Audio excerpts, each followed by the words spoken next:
咁而家咧我就首先咧我就整咗個餡先啦，嗰、個芋頭餡，呢、個係酥餅嘅芋頭餡。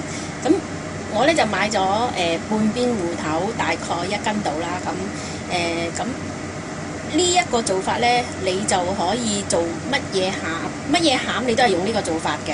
咁而芋頭咧，你買翻嚟切一粒粒。咁然後咧去蒸啦，蒸半個鐘頭，蒸到佢腍咗之後咧，咁我咧就用呢、一個我就用呢個咩壓溶去嘅，壓溶去。咁你又或者又可以用呢啲咁樣壓溶去啦。咁但係呢一個咧壓咧就冇頭先冇呢一個咁好咯。呢個咧就會溶啲嘅，壓出嚟咧就會比較散啲嘅。咁呢個咧壓咧就會有啲咬口啲咯，咁啊隨你中意啦。咁甚至乎你可以攞個叉嚟壓都得咯。如果你譬如你想整南瓜咧，又係咁樣整啦，蒸完啲南瓜又係同樣咁樣壓溶去啦。你如果想整番薯咁嗰個就係麻蓉啦，咁又係咁樣做法。紅豆咧你又係咁樣做法。紅豆咁你又係浸腍咗蒸又好，烚又好，蒸到佢腍晒啦，或者烚到佢腍晒。咁總言之，你無論你做咩餡咧，蓮蓉又好乜都好，一定要去整到佢腍晒，咁然後先至開始去煮呢個餡料咯。咁嗱呢度咧我就大概係600個 gram 度啦，大概。咁個食譜咧就會話用200個 gram 嘅無鹽牛油。咁我呢度咧大致上就係150個 gram 度啦。咁如果你牛油油越多咧，佢就會比較滑，個餡就會滑身啲咯。咁糖嗰方面咧，咁我曾經試過整咧唔甜嘅餡，用鹽嚟整都得嘅。因為我嗰次咧就係for糖尿病個朋友食嘅，咁我就落鹽嚟整。但係如果你中意食甜啲咧，你就用多啲糖啦。咁我上次整咧用80個 gram 糖咧，咁我女話唔夠甜，今次我哋用夠100個 gram 啦。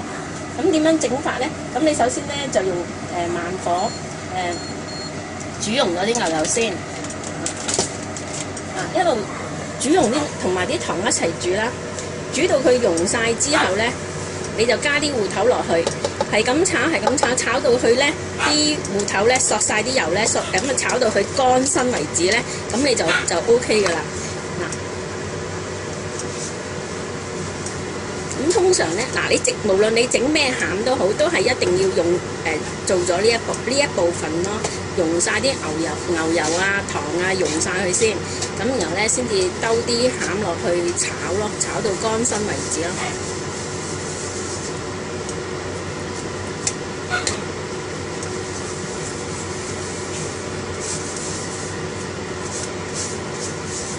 咁我就唔係好中意用白糖嘅，我就比較中意用啲有機砂糖。咁呢啲有機砂糖咧，我覺得就有益啲咯。白砂糖咧，我就覺得佢係漂白嘅，所以通常我都盡量唔用白砂糖。呢個芋頭餡咧，我曾經整過一次蓮蓉餡用鹽整咧，其實個效果都幾好食，鹹鹹地。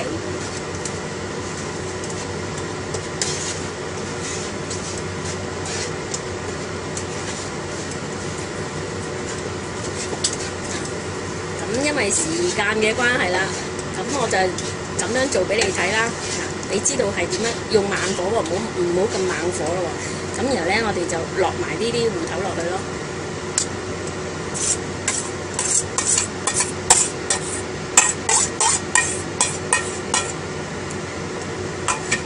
無論係蓮蓉又好，麻薯又好，紅豆又好，都係咁樣做法。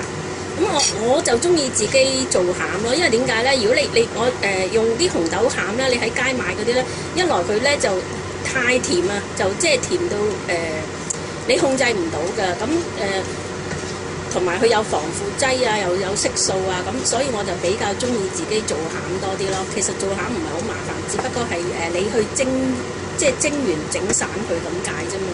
其實都好方便嘅。嗱，咁你係咁炒到佢咧。乾晒身啦，咁你就攤凍佢咯，攤凍佢之後先至嚟量嗰個份量，然後咧就搓完佢一粒一粒咁嚟備用咯，就係咁樣嚇。